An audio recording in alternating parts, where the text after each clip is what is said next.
I can remember that game as if it was played this morning, not 26 years ago. I've relived every moment of it 1,000 times over the last quarter century. In my mind's eye, I see them all so clearly. Billy Bishop, our starting pitcher, the coach, a country-looking guy we used to call Gomer Pyle because he looked something like the TV character, Dilly Lansdale, the smallest kid on the team and our second baseman. Our left fielder, Wellington Skeets was his name, but of course nobody called him that. Used to make like he was chasing bees in the outfield. Skeeter was like that, tended to spend more time with his head in the clouds than his mind in the game.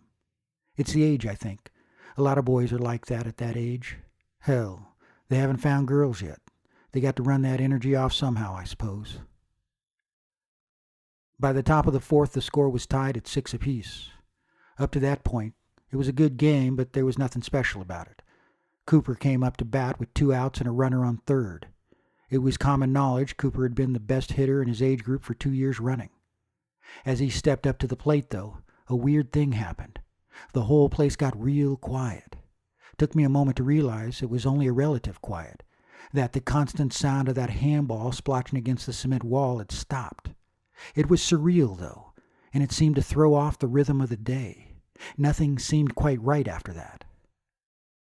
Cooper struck out, actually took a called third strike. In 2 years of Little League prior to that day, Cooper had only struck out once, and he'd been coming down with the chicken pox then. Something else I need to mention here as well. It only makes sense in retrospect, in the context of the rest of that strange afternoon, but I'll mention it here anyway. Before Cooper struck out, he fouled off a pitch. A crazy zinger would busted through that rusted chicken wire backstop. It hit a little boy named Charlie Granger in the side of his head. Knocked him cold.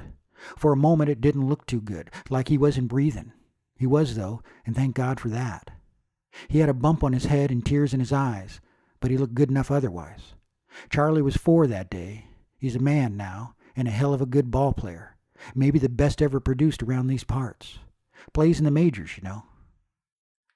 I don't want to get ahead of myself, but there's something else I should mention about Charlie Granger. The boy had seizures, epilepsy, I guess, and not a mild case either. His mother, Edna was her name, and she died just not too long ago.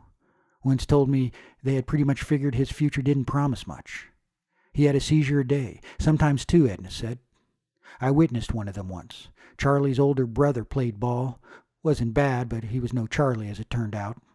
And the year before Charlie got hit with that foul ball, I saw the boy have one of his fits behind that fluorescent snack bar during one of his brother's games. A frightening sight, scared the hell out of me. One moment he was standing there licking an ice cream cone. The next he was on the ground writhing back and forth, making weird guttural noises. The ice cream had somehow landed on his chest, and his right arm kept jerking back and forth through it, smearing it across his body. I got up close. Edna was there as well, and she looked completely used to it. I watched Charlie's trousers turn dark between his legs. I thought then about how he might swallow his tongue, but Edna seemed to know what she was doing, and she didn't go nowhere near his mouth. She held him close and whispered something in his ear. I don't know what it was, but the boy stopped shaking a moment later. The whole thing lasted maybe 60 seconds, a minute straight out of the pages of hell, if you ask me. I couldn't imagine watching my kid go through that kind of agony every day. The thing is, though, they didn't have to. By the time Cooper's foul ball struck him, Charlie had had a fit a day for about 2 years running. I guess that's over 700 seizures, more than 12 hours of spells if each lasted just a minute. After he was struck that day, Charlie never seized again. Not once. Edna called that ball a miracle. Maybe. But considering what happened later, I don't think the ball had much to do with it.